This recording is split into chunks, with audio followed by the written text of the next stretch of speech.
band. In 1975, Freddie Mercury has already composed Bohemian Rhapsody. And what did he write it on? Telephone books and endless scraps of paper. Lead guitarist Dr. Brian May says, when he first turned up with it, he seemed to have the whole thing worked out in his head. And thus, on August 24th, 1975, the band got to work recording.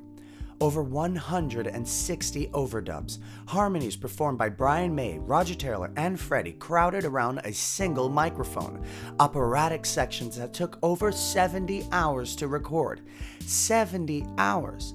And one of the most iconic guitar solos of all time, performed by Brian May.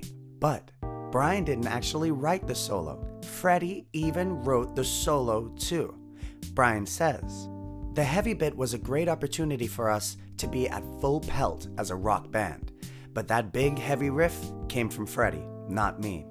That was something he played with his left hand in octaves on the piano, so I had that as a guide, and that's very hard to do because Freddie's piano playing was exceptional, although he didn't think so. In fact, he thought he was a bit of a mediocre piano player and stopped doing it later on in our career."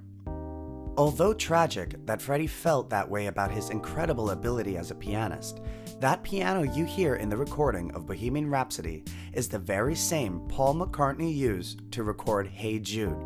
But one of the most controversial aspects of the song was its sheer length, coming in at a whopping 5 minutes and 55 seconds. EMI and Elektra both tried to cut chunks of the epic song.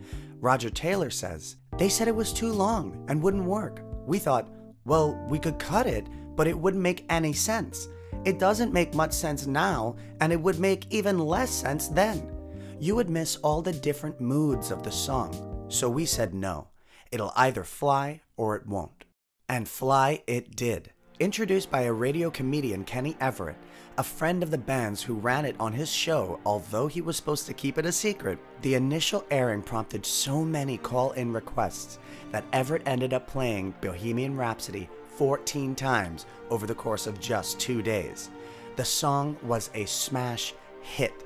Bohemian Rhapsody spent an incredible 9 consecutive weeks at the top of British charts, an achievement no British band, including the Beatles, had ever done before. So apparently, the length wasn't an issue at all. And speaking of length, that sister piano song Hey Jude was even longer. Pop and song length had apparently changed forever. So the song's a hit, but what does it mean? We get some insight from Freddie's longtime friend and famous composer, Tim Rice. Tim says, "It's fairly obvious to me that this was Freddie's coming out song. There is a very clear message contained in it. This is Freddie admitting that he is gay. Mama, I just killed a man. He's killed the old Freddie he was trying to be, the former image. Put a gun against his head. Pulled my trigger, now he's dead. He's dead, the straight person he was originally. He destroyed the man he was trying to be, and now this is him, trying to live with the new